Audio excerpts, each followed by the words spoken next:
nothing but the truth. Hello, I'm Raj Chengappa of India Today and your host for Nothing But the Truth.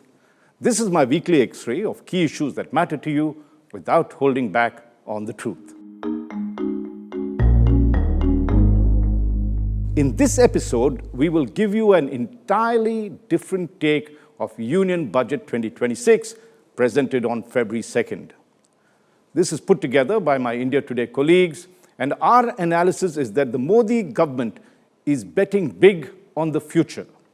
So in this budget, it has put its money, its policies, and planning behind its big talk that happened in the budget.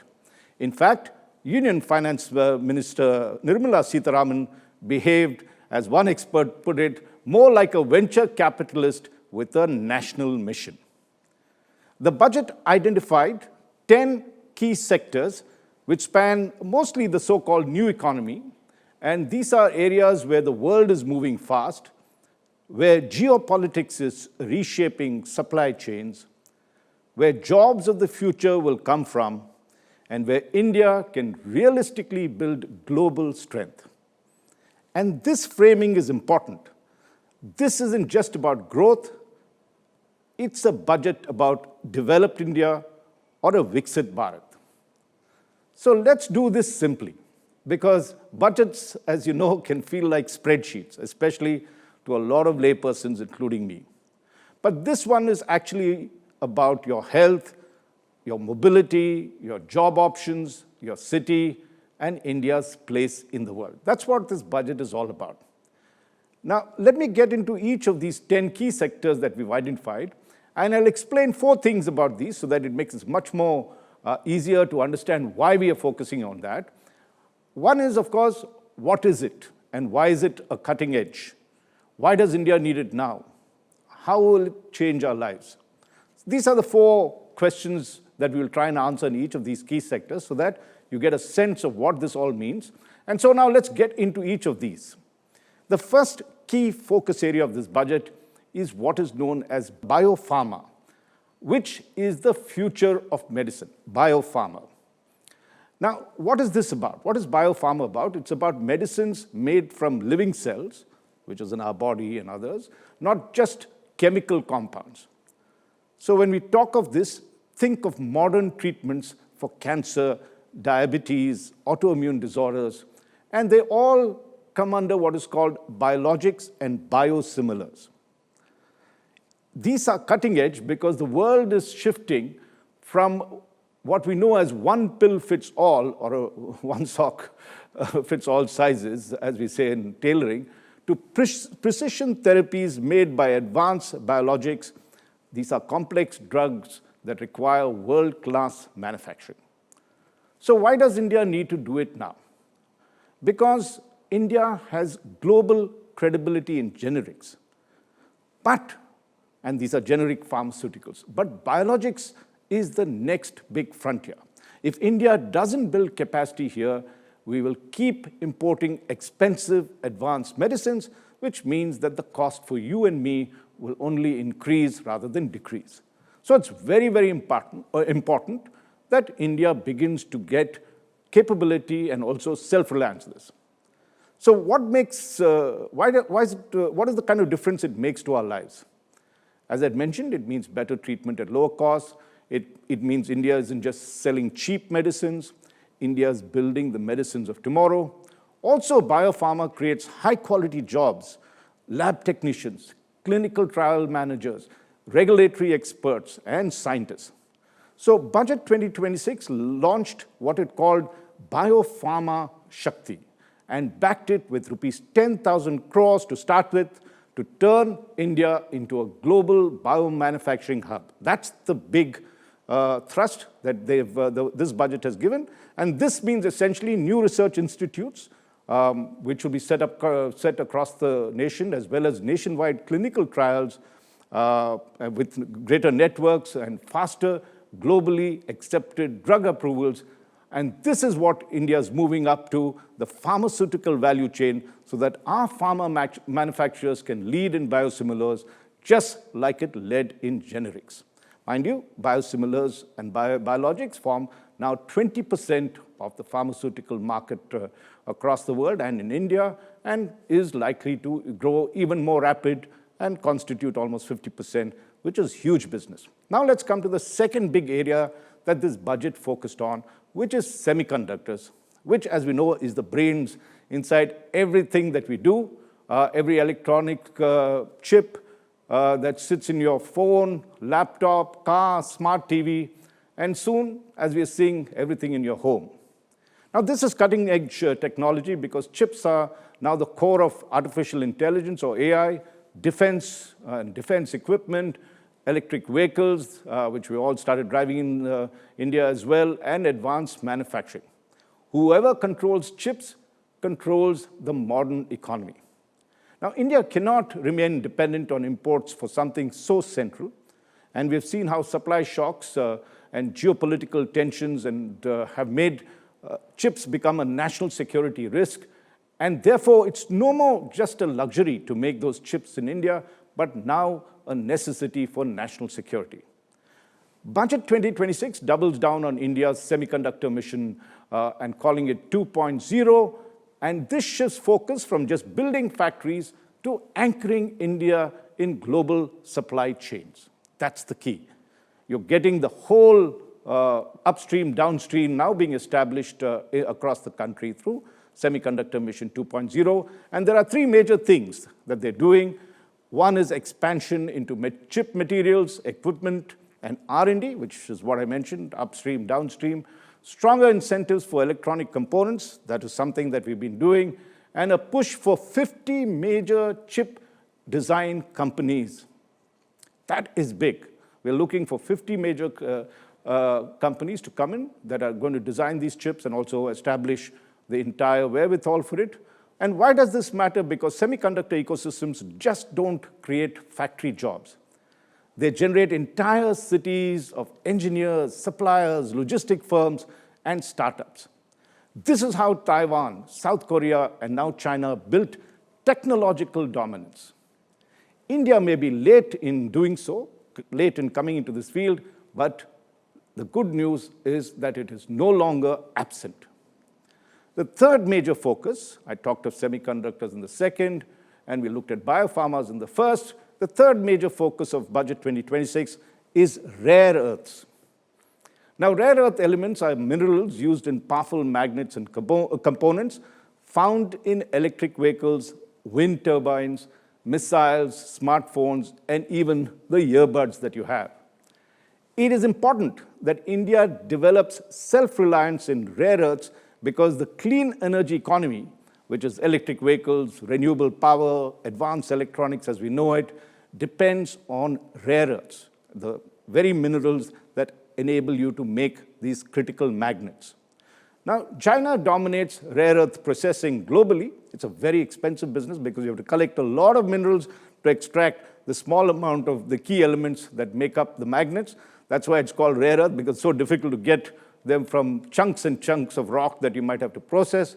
And when China halted exports last year, Indian auto manufacturers felt the shock.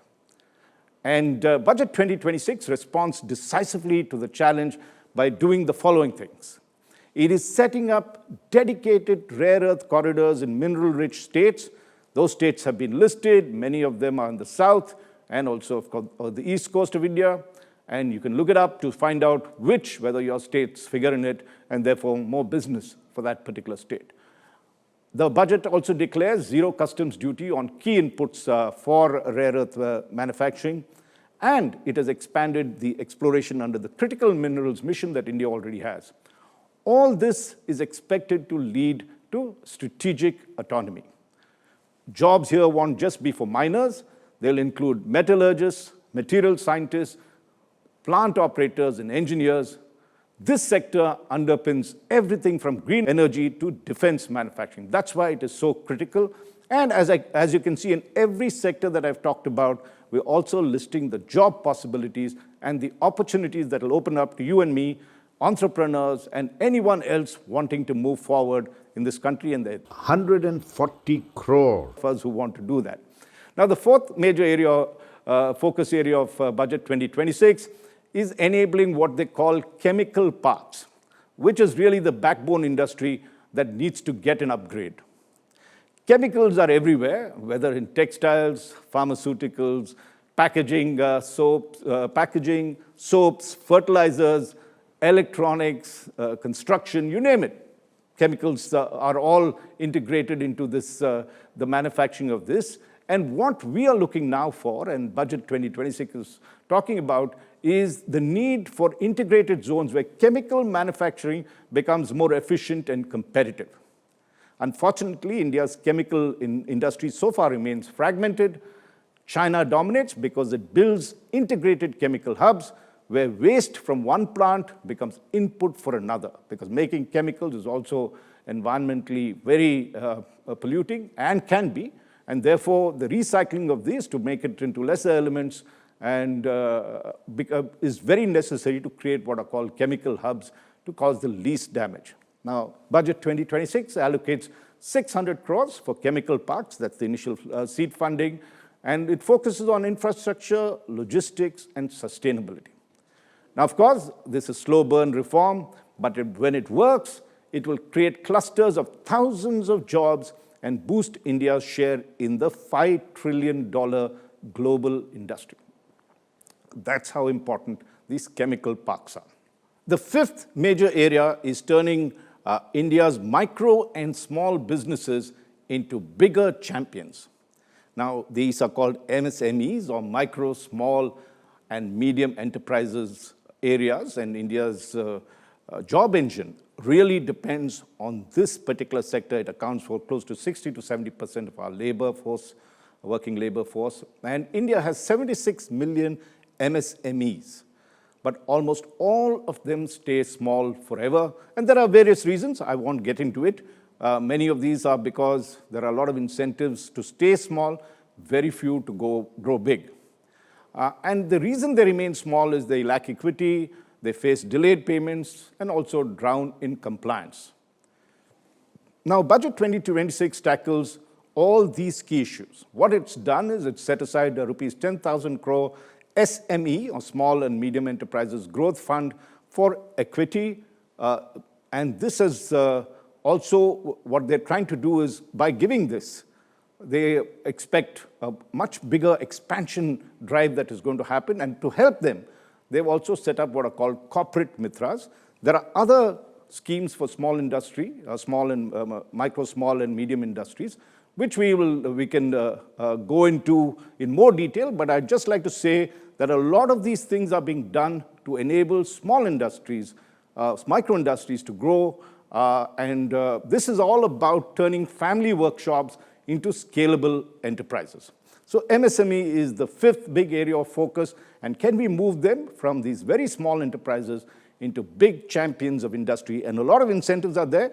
Those who are interested in moving into these enterprises can check out what the schemes the government has done in this budget to ensure that they become much, much bigger than what they are right now. Let me quickly move to the sixth area, which is building metro corridors. Now, I'm using the word metro corridors loosely to give you, we could as well say city corridors, and much of it is going to focus on Tier 2 and Tier 3 cities. But what this budget does, Budget 2026 does, is introduces what is called the concept of city economic regions. And these are seen as clusters of smaller cities and towns, planned as integrated hubs, not just random growth pockets. So what happens in history is that you get a lot of these towns, they grow up for various reasons, both industry or being in agriculture hubs or whatever it is. But now there is need for these smaller towns and cities to be really planned as integrated hubs so that their growth can't stay locked just in mega cities. One of the big problems is their mega cities are huge magnets and people tend to cluster, whether it's Delhi, Mumbai, Kolkata, Hyderabad, you name it. All the big metros have become really major magnets that attract. In the Tier 2, Tier 3 cities, which are the next levels, don't get enough people. So Indian metros, as you can see, are overloaded, our civic amenities are collapsing, and talent is beginning to migrate, housing is expensive, and commuting is a harassment daily as we know it. Now, if smaller cities don't become job hubs, growth becomes socially and physically unsustainable, as we are finding. Even the economic survey this time talks about our unsustainable cities and the urban decay that has set in. Now, Budget 2026 introduces what it calls city economic regions, which, as I mentioned earlier, is clustering Tier 2 and Tier 3 cities. And what the budget sets aside is rupees 5,000 crore per region per year. Those regions are being identified, and this could result in better roads, transport, housing, and utilities, and planned together, not just piecemeal as we have seen in the past. What we could get is construction jobs currently, and of course later on real estate investment, and livable cities that retain talent instead of losing them to metro. So that's going to be a big migration shift. Keep a lookout for these cities, because you may want to go and stay there rather than stay in a polluted city or a city that really doesn't have transport. Here are going to be the next growth opportunities. Once you create these corridors, you will have a lot more people moving out of the big cities and getting into these cities. And that brings me to the seventh big area of this budget, the seventh big focus of this budget, if I could call it, rather than just area, because this looks at mobility and logistics, which essentially means what you're trying to do is compress distance and cut costs. We have seen how big cities have become so big and unviable, and the industry complains that logistic costs in India are still too high, making them less competitive than their counterparts in other countries. Now, the budget really gets and bets big on speed and integration across the nation. It is funding 7 high-speed rail corridors in major economic regions. The budget lists each of them. You might want to check out whether your region or your city comes under it. But once these hubs come, then not only will your mobility increase, you will find opportunities increase. So stay close to these hubs as they develop. The other area that is going to be developed is called an east-west corridor or freight corridor to speed up essential industrial transportation.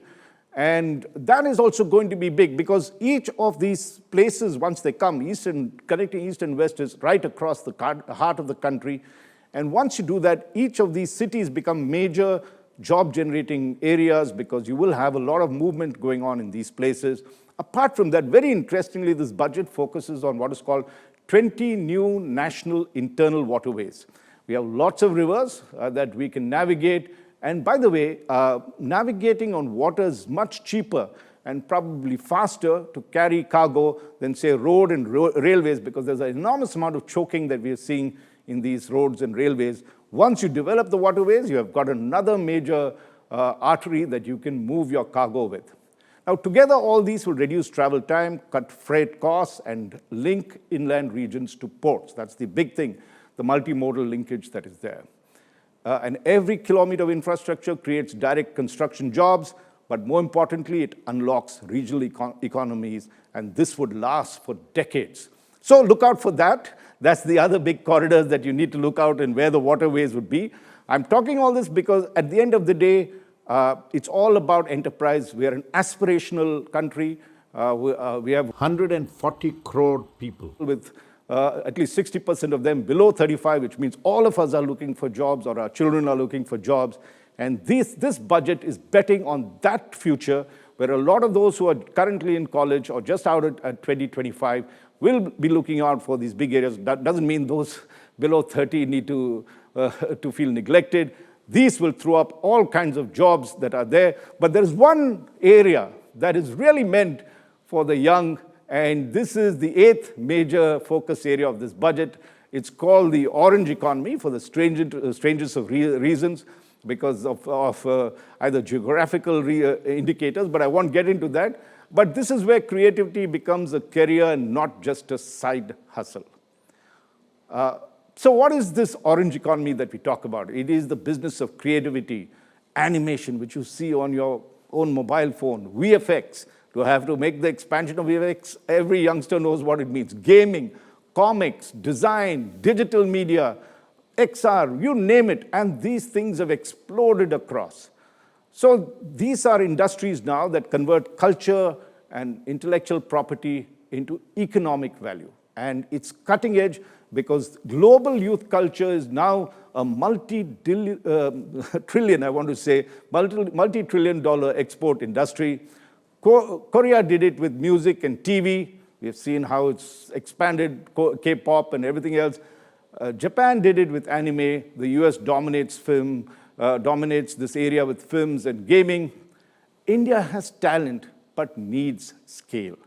For the first time, India formally recognizes the orange economy, which is content, gaming, animation, design, as a growth pillar. To start with, rupees 450 crore is allocated, and expect creator labs to be put across in schools and colleges. Hopefully, it's coming close to your home. And the message is clear. Creativity is not a hobby. It's an export potential. So all those who we thought were just tinkering with games and other kinds of entertainment can really make money out of this if this creator economy grows or the orange economy grows. By 2030, this sector would need 2 million professionals, and you could be among them if you're interested in this. And this employment is what directly speaks to young Indians. So look out for that area, the orange economy. And now let's turn to another thing, and we are looking at another area where skills can come in, and that's the 9th major area of focus of this budget. And we are calling it, earlier it used to be called Lab to Land, and that was to do with agriculture. Let's call this Lab to Workstation. Because as we know, there is a real skills mismatch, which is one of India's biggest growth blockers. Now, if education doesn't meet employment needs, we just create degrees, not careers, and that's what has happened for a large number of degree holders across the country. We used to have this old joke about being unemployed BAs, which became bekar, BA-cars, and that continues to persist, unfortunately, across this country. So what we need to do is build university townships near industrial corridors. Just think about it. Putting university townships close to industrial corridors, and you can see the linkage, because this will ensure that education, research, skilling, housing, and industry happens in one ecosystem. So if you are being, there's a set of industries that are coming up, you can have all your colleges around actually producing graduates or skilled personnel to man those or women those industries that are there. That's the new kind of approach that is taking, which treats, this budget treats education as productive infrastructure and proposes university townships near industrial corridors where learning, research, and employment coexist.